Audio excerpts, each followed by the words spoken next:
11장, 12장은 예수 그리스도의 선포와 사역에 대한, 그러니까 산상수훈과 여러 이적 이야기가 있었지요. 이거에 대한 사람들의 반응이 나타나 있었습니다. 11장이 거시적이라고 한다면 12장은 미시적인 반응을 드러내는데, 후반으로 갈수록 더 구체적이고 더 적극적인 적대의 모습이 이제 드러나게 됩니다.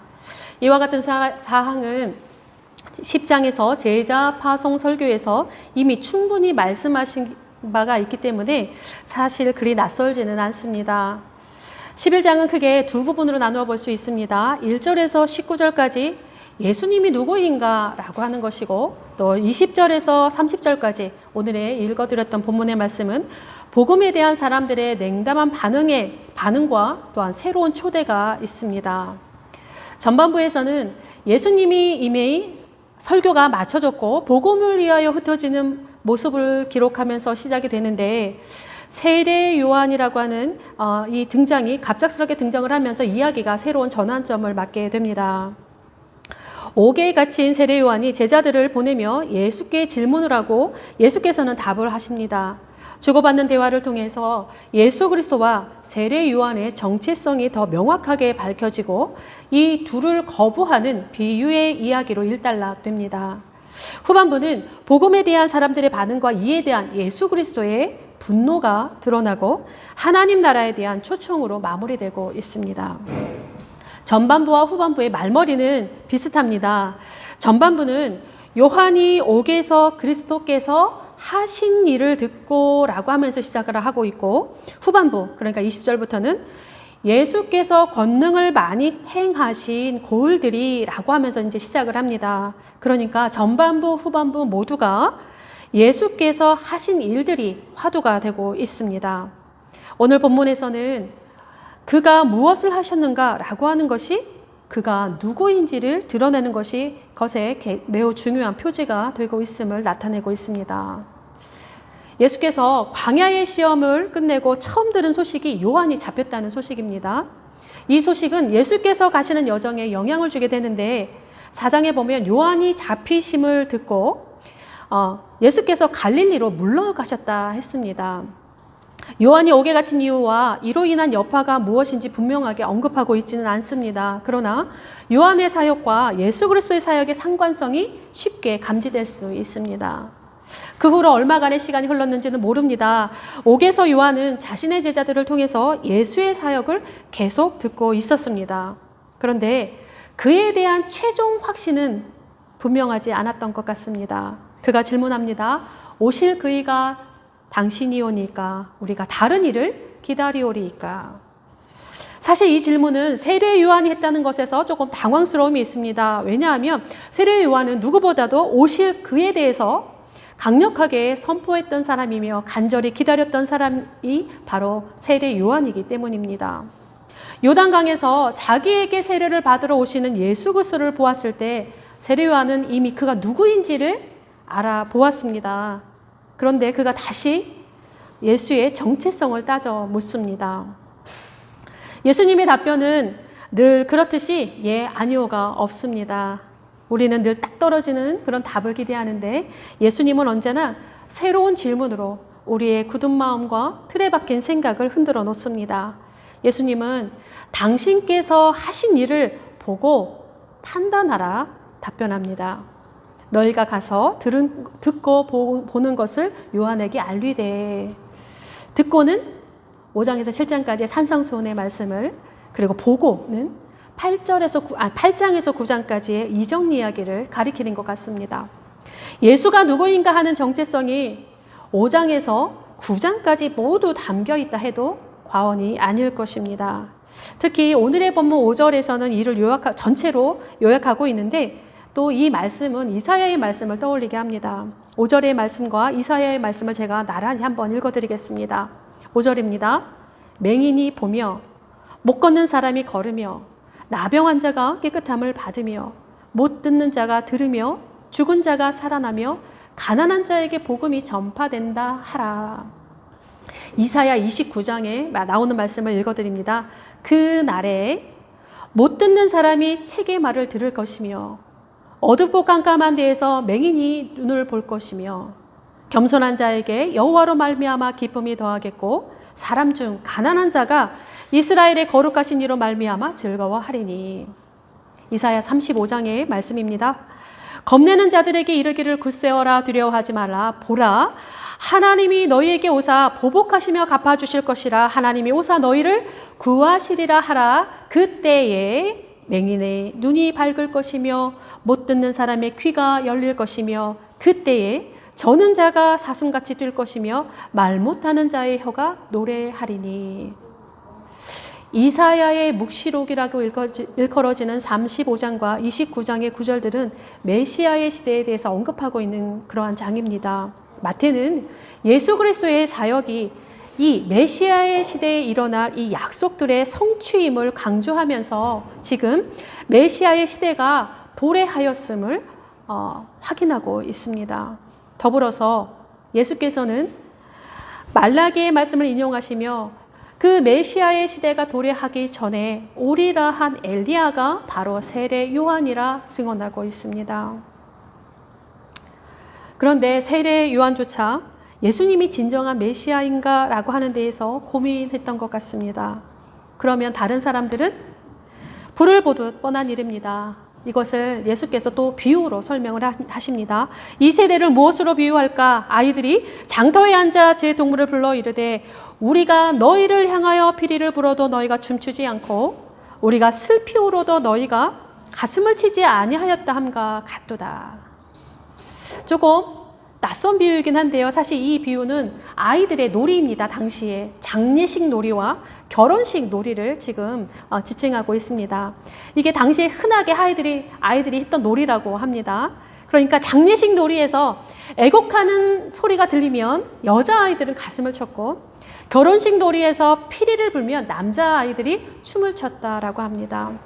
그런데 이런 놀이가 종종 유아기적인 이기심과 반항심으로 이제 방해를 받기 시작을 하는데 한쪽에서 장례식 놀이를 하자 하면 결혼식 놀이를 하자 하고 또 결혼식 놀이를 하려 치면 장례식 놀이가 좋다라고 이야기를 하면서 놀이가 깨어지는 그런 장면을 묘사하고 있습니다.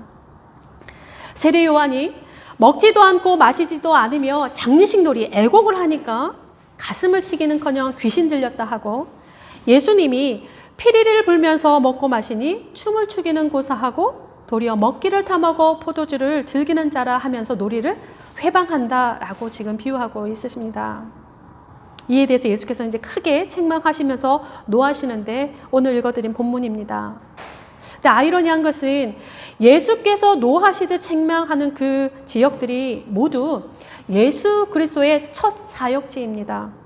앞에서 보았듯이 권능을 많이 행하셨던 곳이 바로 그곳입니다. 베드로와 안드레의 여러 제자들의 고향이 되기도 하고 소위 복음의 삼각지대라고 불리는 곳들이 오늘 나열되었던 그러한 책망을 받았던 곳들입니다. 예수님은 이 도시들을 역사적으로 악명 높은 도시들 두로와 시돈과 소돔에 비교하여 나란히 지금 두고 있습니다. 뭐 그렇게까지 하실까 독하게 말씀하실까라고 하는 생각이 들기도 하는데 이에 대한 유진 피터슨의 묵상이 조금 새롭습니다.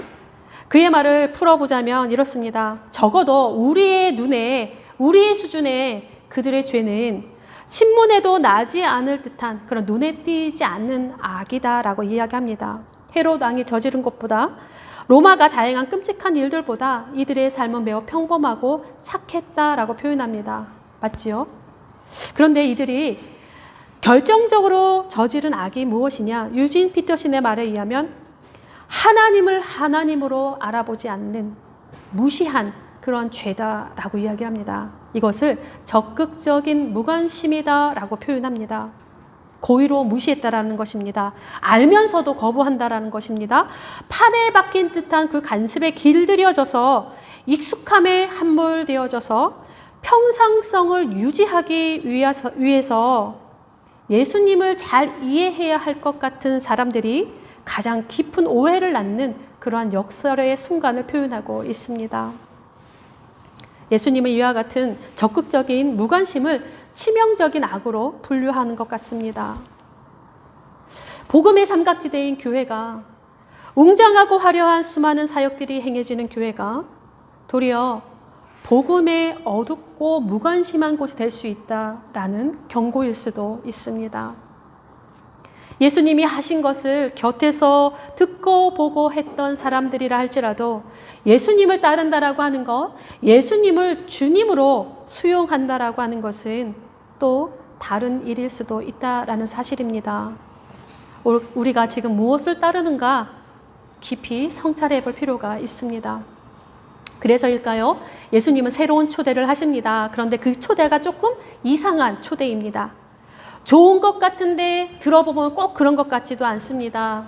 마지막 절에 하반부에 있는 28절에서 30절의 말씀인데 수고하고 무거운 짐진 자들아 다 내게로 오라 내가 너희를 쉬게 하리라. 여기까지는 딱 좋습니다. 그렇죠? 걸리는 것이 하나도 없습니다. 말씀을 인용할 때도 딱 여기까지 인용을 합니다. 그런데 그 다음부터가 심상치 않습니다. 그리고 더 중요한 부분이라는 점입니다. 나는 마음이 온유하고 겸손하니 나의 멍에를 메고 내게 배우라. 그리하면 너의 마음이 쉼을 얻으리니 이는 내 멍에는 쉽고 내 짐은 가벼움이라 하시니라. 짐과 멍에가 계속 언급이 되고 있습니다. 의아한 것은 주께로 가면 삶의 모든 짐과 멍에가 다 사라져야 하지 않겠습니까? 그런데 여기는 아닙니다. 나의 짐과 멍에가 주님의 짐과 멍에로 바뀐 것 뿐입니다. 어린아이가 부모의 품을 향해서 달려가 품에 안기듯 그렇게 주님의 품에 달려가 안기면 그냥 짐과 멍에가 다 녹아지고 쉼이 있어야 될 것 같은데 그런 쉼이 주어지지 않는다라는 점입니다. 주께서 주시는 쉼이라고 하는 것은 주의 멍에를 메고 배울 때 찾아오는 것입니다. 주님의 멍에라고 한다라고 하면 우리가 십자가라고 한 단어가 그냥 쉽게 떠오릅니다. 그래서 마음이 더 혼란스럽습니다. 게다가 배우라 하십니다. 이해하기가 더 힘듭니다. 멍에를 메고 배우다 이 말이 무슨 의미일까? 무엇을 배워야 하는 것일까? 딱 보기에도 무거울 것 같은 주의 멍에가 왜 쉽고 더 그 짐이 가벼운 것일까라고 하는 것에 우리의 질문이 있습니다. 멍에를 메고 배우는 것 어디에 있겠습니까? 혹시 아십니까? 멍에를 메고 배우는 자. 혹시 마라소라고 들어보셨습니까? 마라소? 안 들어봤죠? 좀 낯설죠? 농사 짓는 분들은 조금 아실 수도 있습니다. 멍에를 메고 배우는 소를 마라소라 합니다. 농사를 위해서 가장 먼저 하는 일이 땅을 갈아엎어야 되는 일입니다. 그때 사용하게 되는 농기구가 쟁기라고 하는 농기구인데 이건 들어보셨죠? 그 쟁기가 가축의 힘을 빌어서 사용되는 농기구입니다. 소 한 마리가 이끄는 것을 호리쟁기, 소 두 마리가 끄는 것을 겨리쟁기라 합니다. 모두 다 순수 우리말인데요. 호리는 홀 더하기 이, 그리고 겨리는 곁 더하기 이가 결합된 말입니다. 소 두 마리를 겨리소라 부르고 겨리라는 이 단어가 또 한번 들어보셨을 거예요. 겨리는 엘리야나 엘리사가 있을 때 그때에도 사용되었는데요. 구약에서 좀 종종 나왔습니다. 이 겨리쟁기를 이용하는 농사는 보통 척박한 농지를 개간할 때 사용이 됩니다. 산악지형이나 비탈진 그런 경작지에는 호리쟁기가 소 혼자서 끄는 쟁기로는 더 어렵습니다. 그래서 겨리쟁기를 사용하게 되는데 팔레스틴이라고 하는 지역이 그렇고 우리나라에서는 홍천이 이 겨리소를 이용한 겨리쟁기를 많이 사용했습니다. 물론 지금은 농기계들이 많이 그 자리를 대신하고 있지만 홍천은 지금도 겨리 농경 문화라고 해서 이 농경 문화를 보존하고 있습니다. 그래서 매년 축제를 여는데요. 무형 문화재로도 지정되어 있습니다.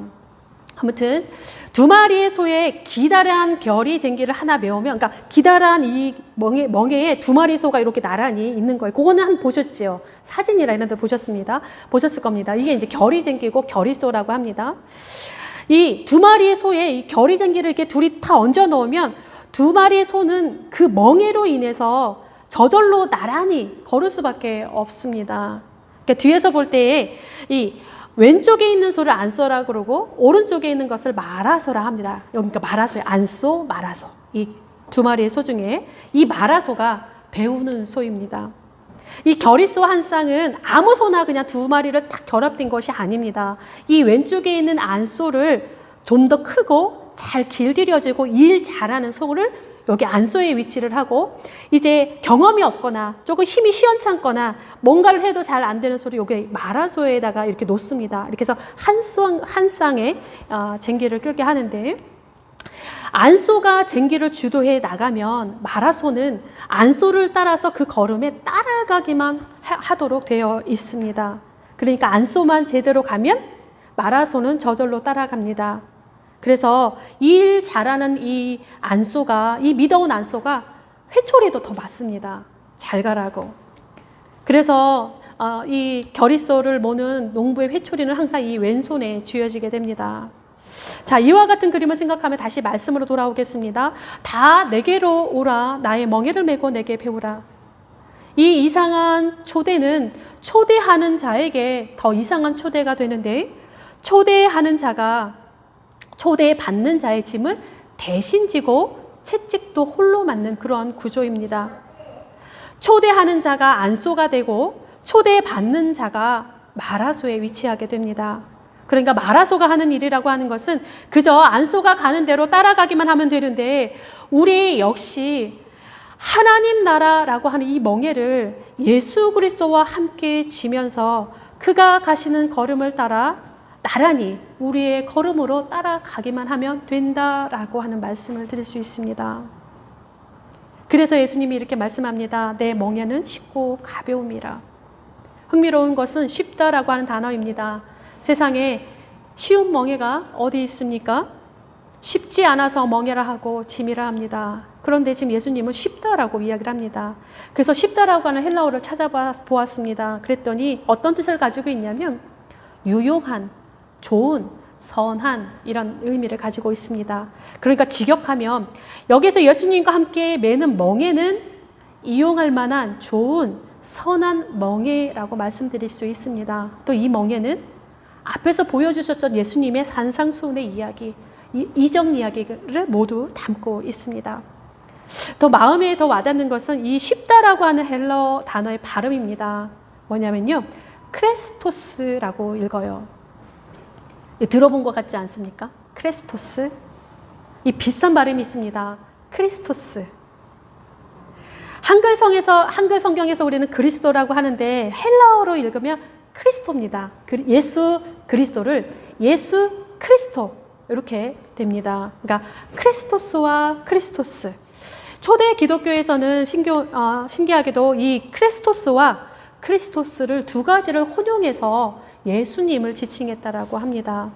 좀 재미있으면서도 또 예수님의 선한 멍에를 생각할 때 우리가 또 의미 있게 다가오는 부분이기도 합니다. 다 내게로 오라.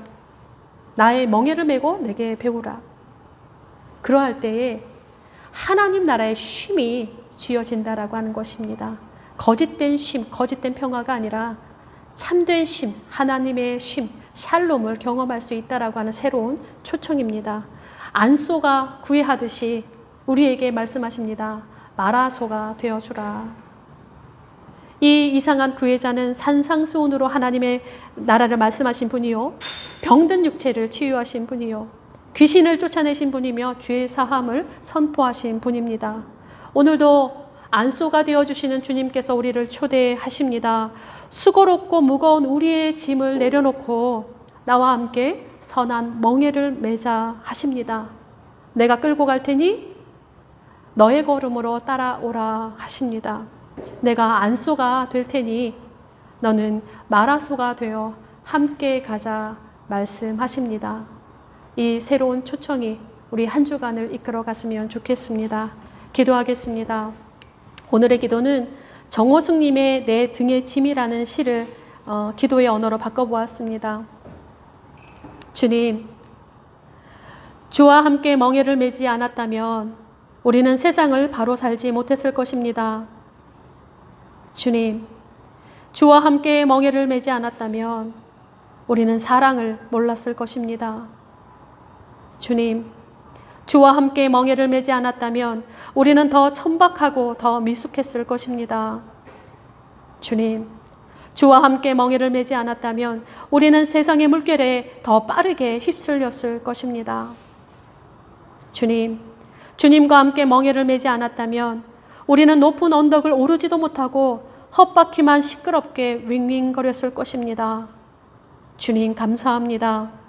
주께서 안소가 되어 주셨기에 우리의 삶이 선물이 되었으며 주께서 안소가 되어 주셨기에 우리의 시간이 헛바퀴가 되지 않았습니다. 우리의 평생이 안소가 되어 주시는 주님과 나란히 걷는 마라소가 되어서 삶의 묵은 땅을 힘있게 갈아엎으며 생명의 들판을 희망하게 하옵소서.